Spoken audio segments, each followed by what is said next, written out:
बड़ा बनने के लिए बड़ा सोचो। अत्यंत गरीब परिवार का एक बेरोजगार युवक नौकरी की तलाश में किसी दूसरे शहर जाने के लिए रेलगाड़ी से सफर कर रहा था। घर में कभी कभार ही सब्जी बनती थी, इसलिए उसने रास्ते में खाने के लिए सिर्फ रोटियां ही रखी थी। आधा रास्ता गुजर जाने के बाद उसे भूख लगने लगी और वो टिफिन में से रोटियां निकालकर खाने लगा। उसके खाने का तरीका कुछ अजीब था। वो रोटी का एक टुकड़ा लेता और उसे टिफिन के अंदर कुछ ऐसे डालता मानो रोटी के साथ कुछ और भी खा रहा हो, जबकि उसके पास तो सिर्फ रोटियां थीं। उसकी इस हरकत को आसपास के और दूसरे यात्री देखकर हैरान हो रहे थे। वो युवक हर बार रोटी का एक टुकड़ा लेता और झूठ-मूठ का टिफिन में डालता और खाता। सभी सोच रहे थे कि आखिर वो युवक ऐसा क्यों कर रहा था।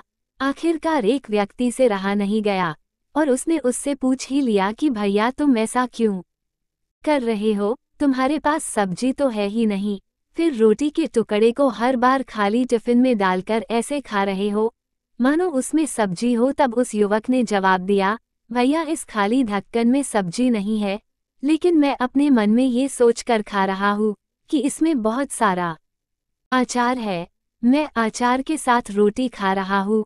फिर व्यक्ति ने पूछा, खाली ढक्कन में अचार सोचकर सूखी रोटी को खा रहे हो, तो क्या तुम्हें अचार का स्वाद आ रहा है? हाँ, बिल्कुल आ रहा है। मैं रोटी के साथ अचार सोचकर खा रहा हूँ और मुझे बहुत अच्छा भी लग रहा है, युवक ने जवाब दिया।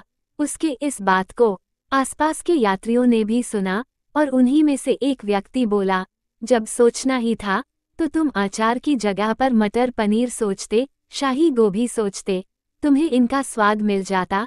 तुम्हारे कहने के मुताबिक तुमने अचार सोचा तो अचार का स्वाद आया, तो और स्वादिष्ट चीजों के बारे में सोचते तो उनका स्वाद आता। सोचना ही था तो भला छोटा क्यों सोचे, तुम्हें तो बड़ा सोचना चाहिए था।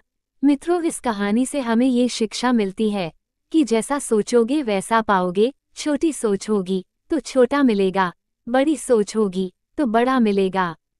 इसलिए जीवन में हमेशा बड़ा सोचो, बड़े सपने देखो तो हमेशा बड़ा ही पाओगे। छोटी सोच में भी उतनी ही ऊर्जा और समय खपत होगी जितनी बड़ी सोच में। इसलिए जब सोचना ही है तो हमेशा बड़ा ही सोचो।